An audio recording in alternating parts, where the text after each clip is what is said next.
Bonjour, c'est Aurélie du blog Devenir capitaine de son navire.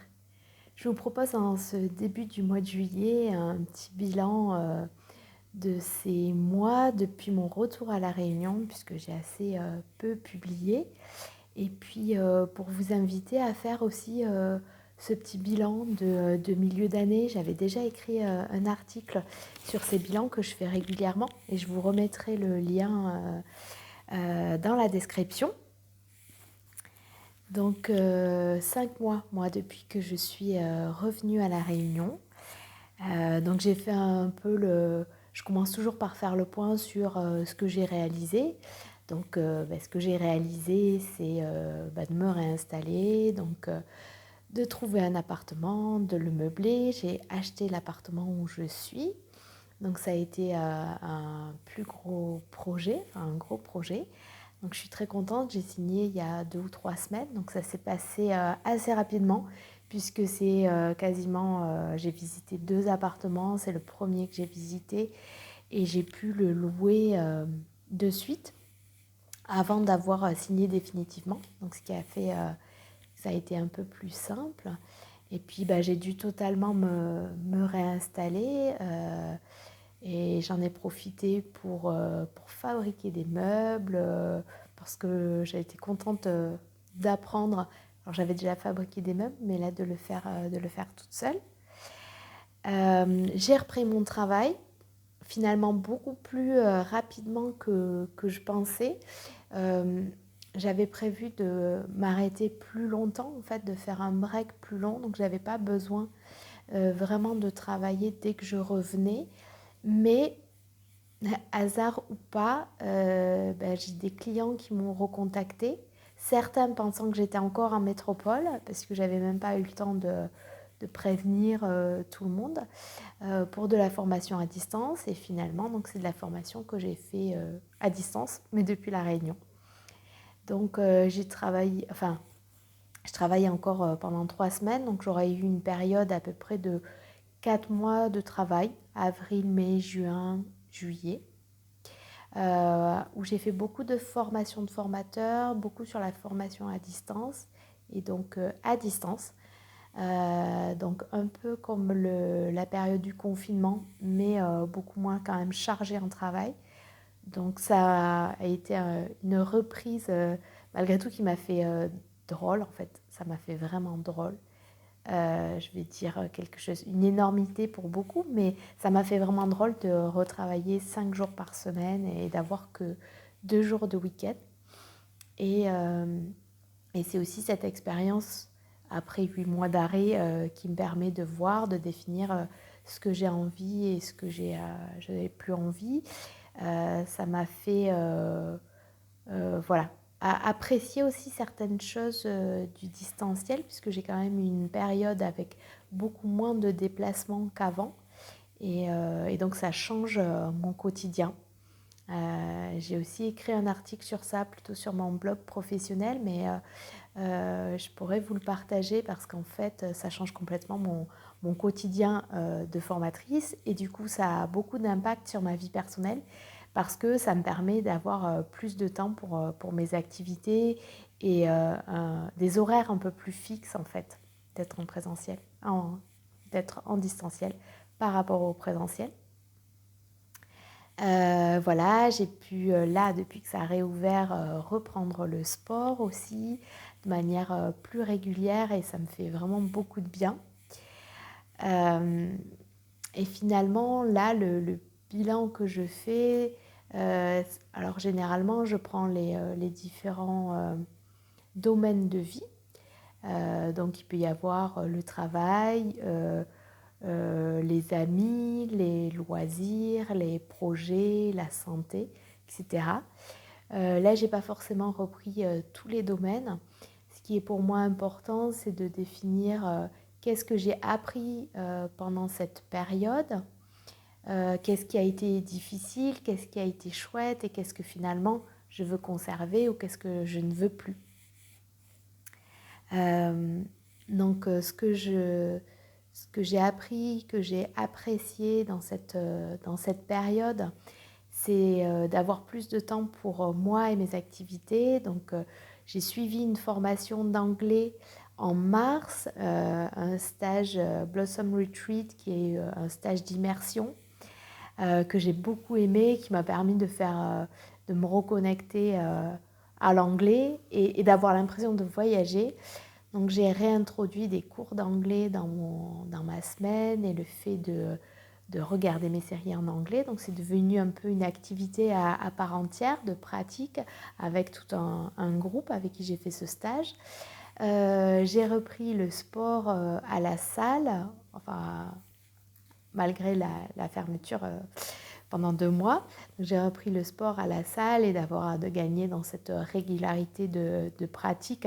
Et ça, je me rends compte que c'est vraiment important pour moi et c'est quelque chose que je veux conserver. Et malgré l'arrêt de mes cours de dessin, donc mes cours de dessin ont dû s'arrêter, je pense, en mai, tout début mai, je pratique régulièrement et là, je vais ce soir tester un nouveau cours pour quand même conserver cette régularité et avoir aussi des conseils, une source d'inspiration parce que j'ai vraiment envie de continuer ma pratique, de la développer, de l'approfondir et d'y consacrer du temps. Cette période aussi de travail, en fait, ça m'a permis en 4 mois de gagner quasiment le chiffre d'affaires dont j'ai besoin pour une année. Et ça a été presque une surprise en fait, c'est le chiffre d'affaires que j'aurais fait certaines années, en 2019 notamment, alors que j'avais travaillé je crois qu'en 2019 j'ai dû prendre 3-4 mois de vacances. Mais donc, ça veut dire qu'en 4 mois, j'aurais fait ce même chiffre d'affaires. Alors, c'est en 4 mois, bien sûr, de travail. Ça ne veut pas dire que je n'ai pas travaillé, que je ne travaillerai pas du tout après. Mais en 4 mois d'animation et de préparation, j'ai pu faire ce chiffre d'affaires. Et ça, c'est quelque chose qui me fait changer mon état d'esprit, ma vision des choses, au niveau de mon côté entrepreneur, en fait, qui me permet de voir différemment, de voir aussi les croyances limitantes que j'avais et que cette expérience vienne faire sauter. Ce qui ne veut pas dire que je peux le reproduire forcément chaque année, mais qui m'invite aussi à évoluer dans ma manière de penser, peut-être à imaginer des choses plus loin, enfin de repousser finalement mes limites. Et ça m'assure en tout cas une tranquillité financière qui me permet de voir les 6 mois suivants d'une autre manière. Donc j'ai envie de tester de nouveaux projets, de nouvelles manières de travailler. Et je sais que je serai plus libre, plus disponible, plus rassurée pour le faire. Donc c'est intéressant. Et c'est pour ça aussi que je prends ce temps de bilan. C'est aussi, ça fera cette année 6 ans que j'ai ma société. Et comme je l'avais vu il y a 3 ans, il y avait un changement, c'était un certain cap. Je pense aussi au bout de 6 ans, c'est intéressant de voir quelle nouvelle direction prendre et comment m'enrichir à nouveau dans cette entreprise. Il y a 2 points importants que je retiens de cette période, plus côté développement personnel. Le premier point, c'est de ne pas attendre. Je pense que c'est vraiment un point qui a maturé un petit moment pour devenir de plus en plus prégnant maintenant.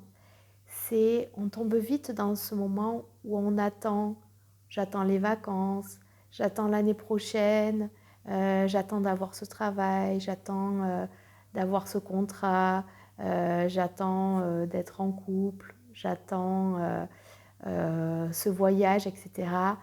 Et en fait, on peut l'avoir à toutes les échelles. J'attends ce week-end ou j'attends d'avoir terminé cette période de travail où j'attends d'atteindre cet objectif-là. Et en fait, on ne sait pas ce qui va se passer d'ici là. Et c'est vraiment quelque chose qui, pour moi, est naturel d'anticiper, de planifier, quelque chose que j'ai développé pour atteindre mes objectifs. Et l'expérience qui a été vraiment marquante pour ça, je crois que c'est d'avoir construit un objectif de partir en van pendant plusieurs années et que cet objectif n'ait pas pu être atteint et qu'il y ait eu beaucoup de changements entre-temps puisqu'on s'est séparés, etc. Mais je pense que la leçon que j'ai tirée de ça, elle est vraiment hyper précieuse, c'est de ne pas attendre et de l'appliquer à toutes les échelles. Quand j'ai été dans cette période de travail où, même si elle est courte, à un moment donné, je me sentais privée de mon temps, de ma liberté pour faire certaines choses dont j'avais besoin et où je commençais à envisager d'attendre les vacances, ça m'a mis vraiment une alerte de dire je ne vais pas attendre les vacances.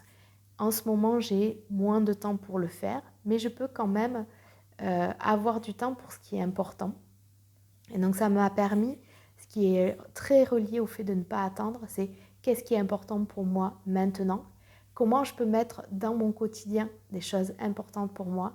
Et des moments où j'avais des périodes chargées ou alors j'étais peut-être fatiguée, c'est revenir à ce qui est vraiment essentiel et pouvoir le vivre, ce qui est essentiel, pouvoir le vivre dans chacune de mes journées à une petite échelle, au maximum de ce que je peux, et accepter que je vis autre chose sinon le reste du temps, je vis autre chose.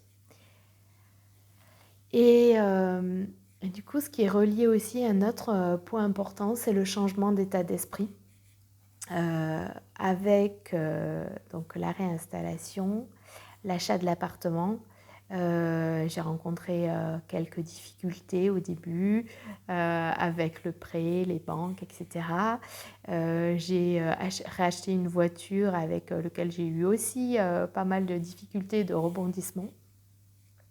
Et finalement, ces choses extérieures venaient me miner, me mettre de mauvaise humeur, me tracasser. Et ça vient, comme toutes les choses, vient gâcher des moments qui pourraient être agréables. Et donc c'est très relié avec le fait de ne pas attendre, c'est que j'avais besoin de changer d'état d'esprit. C'était des choses que je ne pouvais pas forcément régler dans l'instant. Et je ne voulais pas attendre que ce soit réglé ou pas d'ailleurs pour être de bonne humeur, pour profiter, pour être heureuse en fait. Et donc c'est une autre étape, je crois, très liée à la gestion des émotions, qui est d'identifier une émotion et de voir qu'est-ce que je peux faire pour en sortir, enfin pour la transformer en fait. Ce matin, par exemple, je me suis levée après une nuit avec beaucoup de rêves plutôt désagréables. Et ça fait vraiment des années, je suis très impactée par mes rêves. C'est-à-dire que quand je me réveille, je suis sous le coup de l'émotion que j'ai ressentie pendant les rêves. Et donc que ce soit par des rêves ou que ce soit par des nouvelles extérieures, c'est comment je reprends le contrôle un peu de mes émotions, comment j'arrive à les mettre à distance, parce que souvent ce sont des faits pas forcément importants. Et si je dois tirer une leçon de mes soucis de voiture notamment, récurrents, qui ne sont pas tout à fait réglés. J'ai un voyant totalement aléatoire qui s'affiche n'importe quand, lié à la batterie, bref. Mais en fait, ce voyant-là, ça m'apprend, parce que c'est pas fini, ça m'apprend à lâcher prise. Je peux pas contrôler en fait. Peut-être que je tomberai en panne ou peut-être pas. Mais en fait, il vient juste me montrer ce qui est le cas dans la vie en fait. C'est qu'on ne sait pas, on oublie souvent, mais on ne sait pas s'il y a quelque chose qui va venir nous arrêter.